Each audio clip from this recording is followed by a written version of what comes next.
Commercial Flight Diaries. My name is John, and we're here with the Local Legends 18, the Westland Scout and Wasp.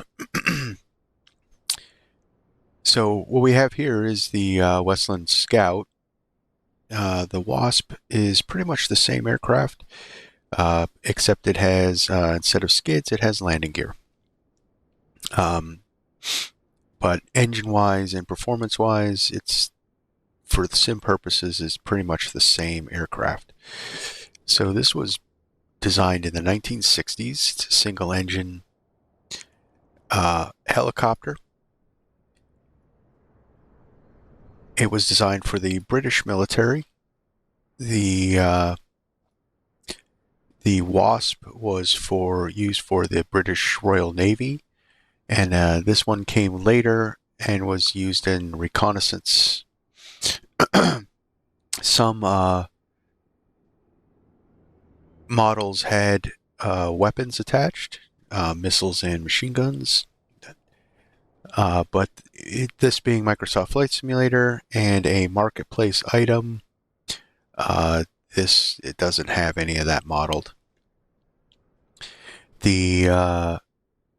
The developer is Inibuilds, and we're going to have a little bit of let's see some of the specs. So we have, it's a single-engine helicopter powered by a Rolls-Royce Nimbus turboshaft.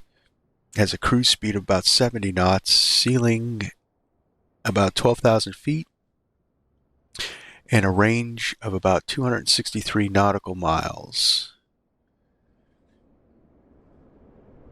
The textures actually look really good. Kind of has that weathered, old look to it.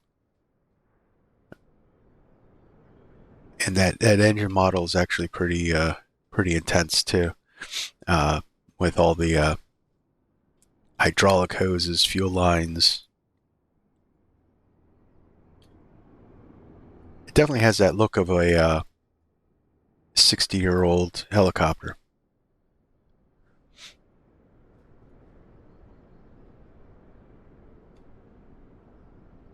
So we're here also in Edinburgh because Microsoft Flight Simulator did an update for the United Kingdom World Update. So we're going to fly around Edinburgh and check out that just to see what they did. But this is really about the helicopter here. So let's get inside and fire this thing up. So the flight model is actually pretty stable. I did do a couple quick flights with this thing. I'm learning to fly helicopters in the simulator. It's a new thing for me. So this was one that I wanted to pick up. It's $9.99 US if you have the deluxe version, and $14.99 if you don't. So it's actually kind of cheap as far as helicopters go, and its design is actually really good for that price. It comes with documentation from Inibuilds. It's in the folder once you download the plane in the marketplace. And it also comes with checklists, both inboard and paper. And the paper checklist is what I like. So it's really simple to get started. So we're going to fire this up, and we're going to take off. I'm going to show you some things. I'm going to demonstrate the stability augmentation system that it has, which is kind of like a rudimentary autopilot. And we'll do a little spin around Edinburgh and come back and land, and let's have some fun. So to start this thing, we're going to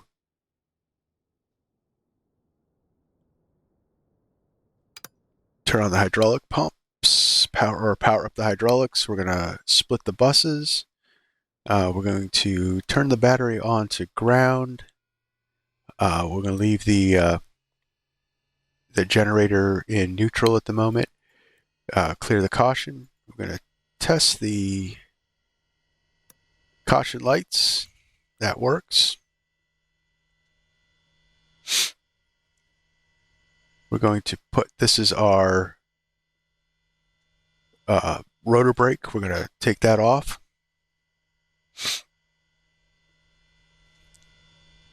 We're going to turn the high pressure fuel on, and we are going to then turn on the low pressure fuel system.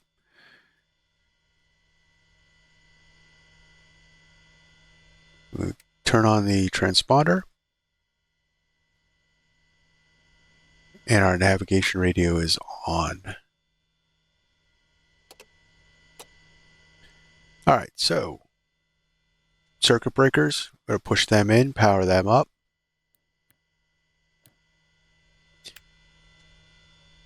Turn on the nav lights, anti-collision lights. Our pitot heater is on, and we're ready to start. So we'll test the starter.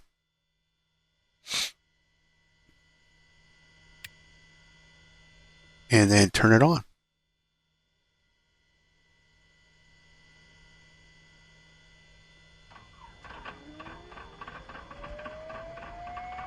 We got rotation prior to 25%.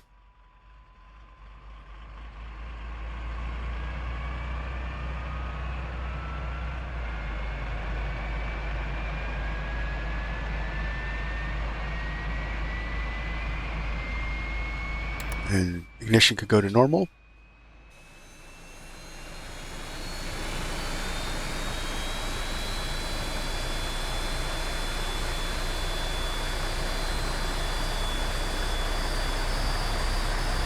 And then we'll introduce the throttle until the governor kicks in.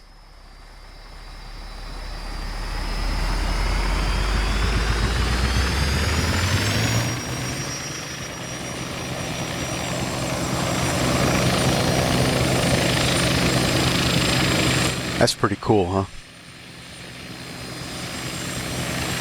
So the animations, both the rotor and the tail rotor, are pretty good, but this engine is pretty wild. You got the flywheel spinning.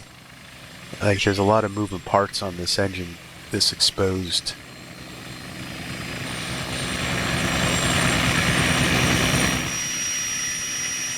I love that motion blur.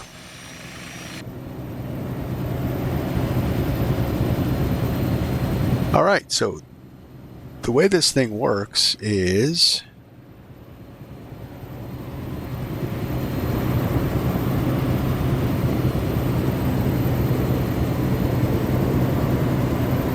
it has a rotary governor in it. So then after we have startup, we move the battery to flight, which is all the way forward, and we turn on the generator, and then we make sure that all our lights are extinguished on the caution panel, and we're good to go. So I was saying, so it has a governor on it, so when it gets to a certain RPM, the governor will kick in and regulate the throttle.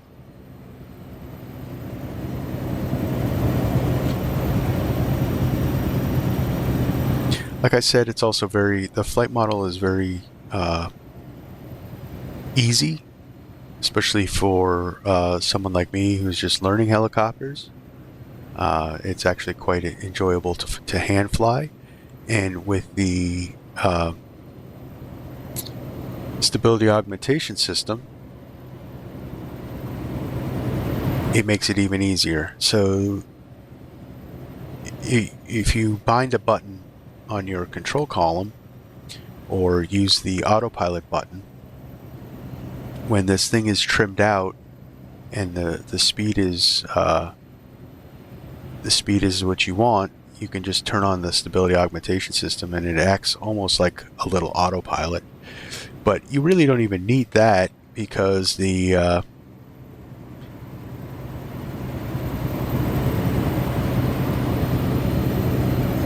the aircraft is really, really easy to hand fly.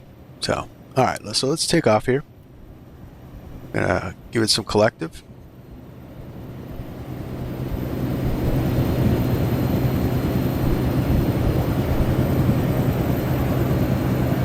Not twitchy at all, which was a lot of issues with a lot of different helicopters in the flight simulator.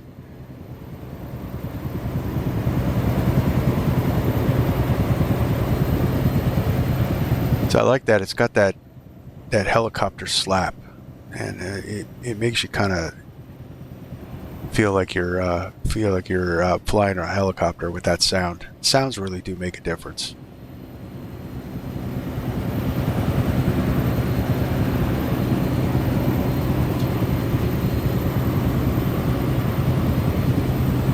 So we'll take a flight out over Fourth Road Bridge.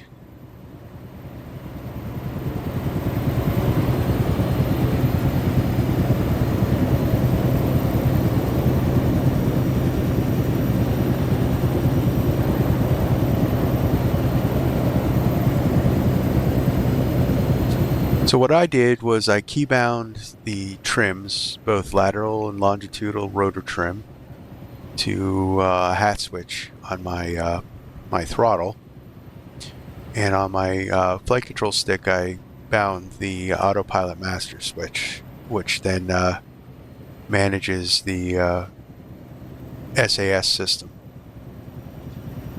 So with the trims and everything like that, you can actually do a decent cross country with this thing.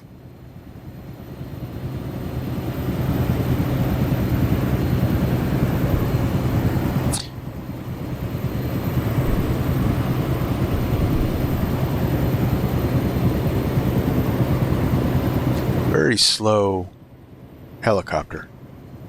It's not fast by any means.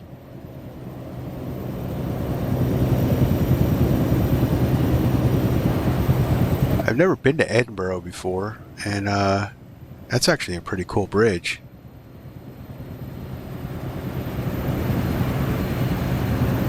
I don't know how it was in the sim prior to the update.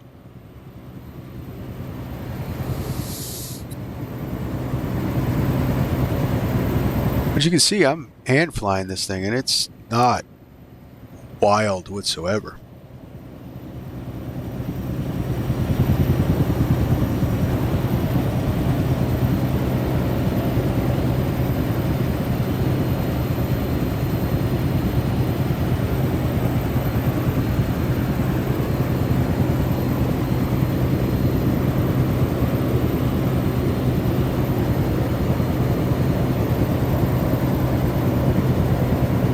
Little rotor to counteract.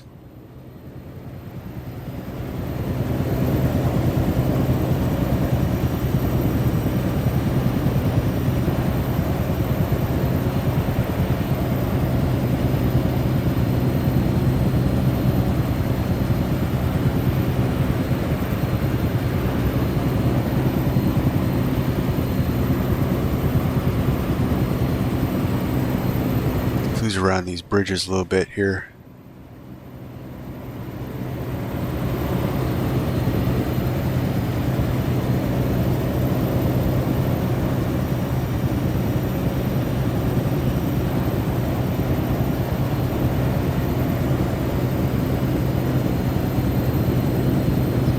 See that, you know, hand flying this thing, it's very gentle. It's not twitchy or anything like that.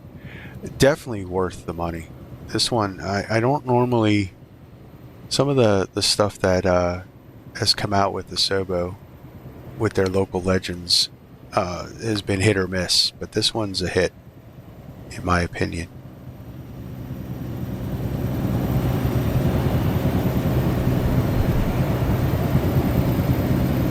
Alright, so I'm going to demonstrate the SAS system.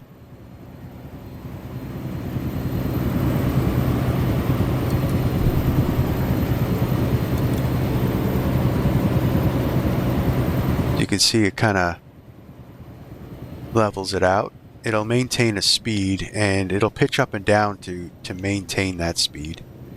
But then it also captures the heading. and does a heading hold. So this line here is your heading direction, and you can just spin it and it'll turn to follow.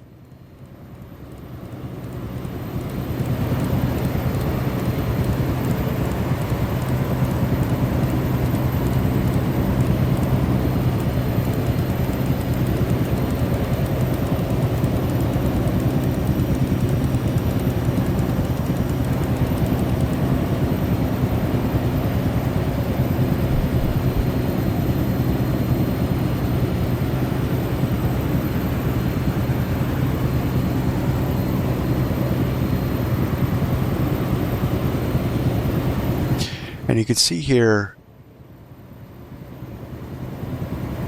this system here, you can tune in a nav, a VOR, and kind of like the Spurry autopilot, this will point in the direction of the VOR, and then you can just head towards it, almost like a automatic direction finder.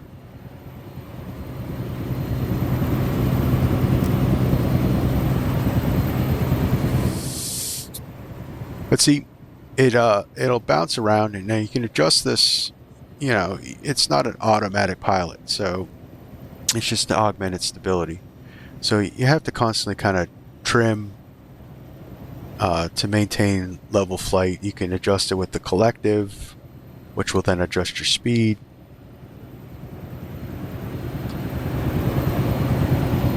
But it's a really nice system.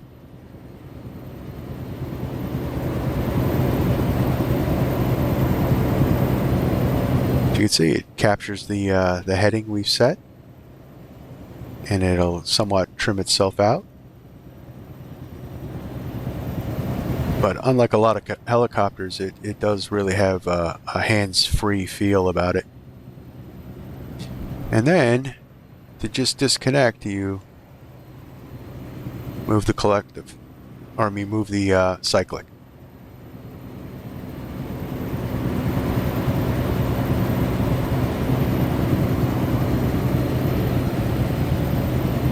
So let's head back to Edinburgh real quick, and we'll land, and then I'll show you some other stuff that this has. It does have an EFB, although very simple. And we'll show you what. Oh, I'm going to show you what that does. Which is pretty much, it has a, Microsoft Flight Simulator moving map kind of thing, and then some external toggles, engine covers, that sort of thing.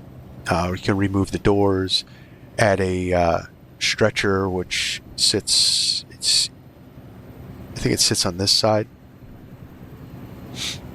It sits on one of the skids, almost like a MASH type.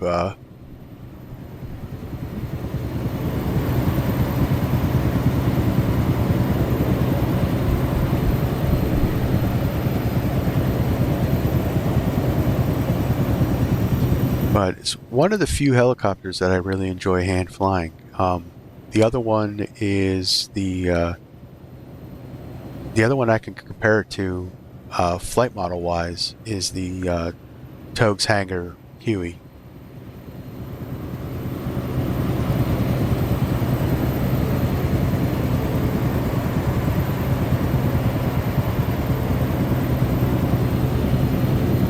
We'll just head back over here to Edinburgh Airport.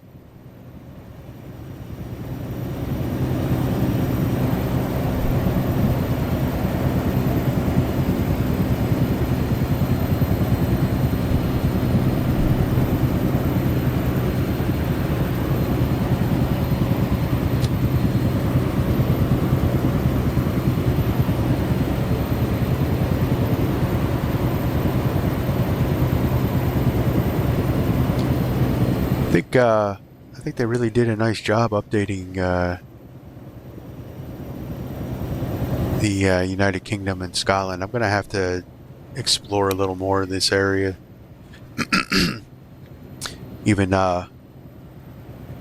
check out London. I heard they updated the city of London as well.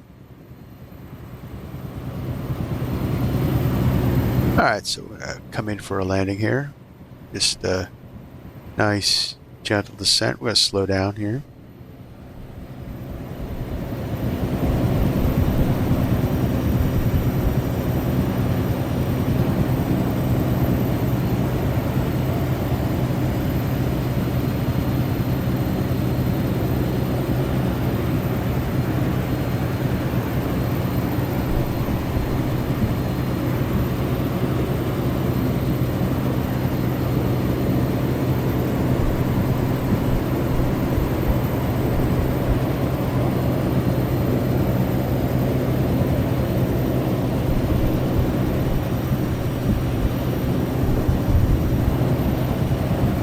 Yep. Like I said, learning helicopters still, guys. All right. So I'm going to shut her down.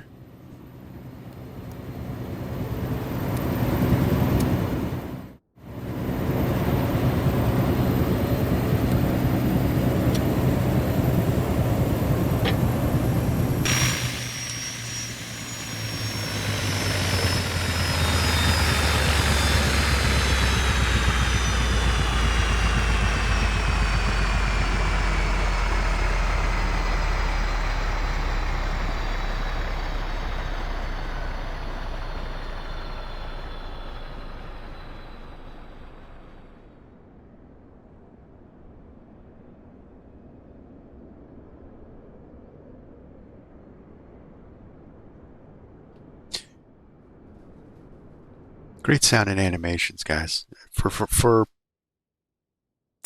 or $15, you can't beat that. Inibuilds did a real nice job with this. All right, so if you go here and click on this bolt right here, you get a little EFB. And it's a very simplified EFB. So you can do a METAR search.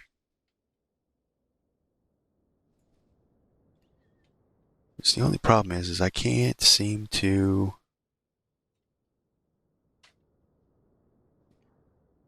get any closer. So let me see, what's the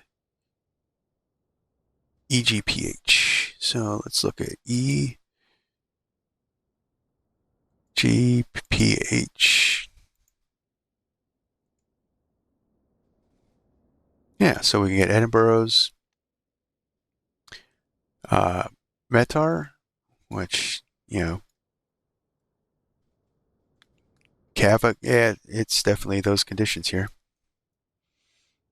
Over here, so also you got ground operations, so you can remove the doors.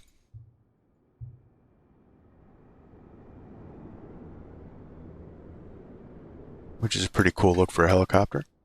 You can add a stretcher. You know what I said about the MASH style stretcher on it?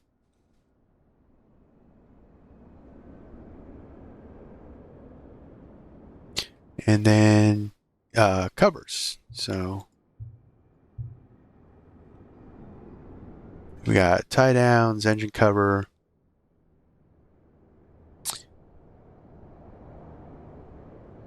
your pitot cover. Pretty much can button the plane up or button the helicopter up. And then you have a moving map, and that's really it for the EFB. There's nothing too impressive with it, but I mean it is only a $10 helicopter. Also, if you want to add, you can add a secondary comms system to complement the primary.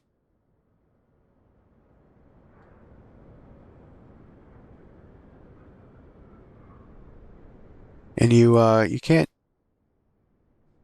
all around. This is a winner, guys. So pick it up. It's in the marketplace right now.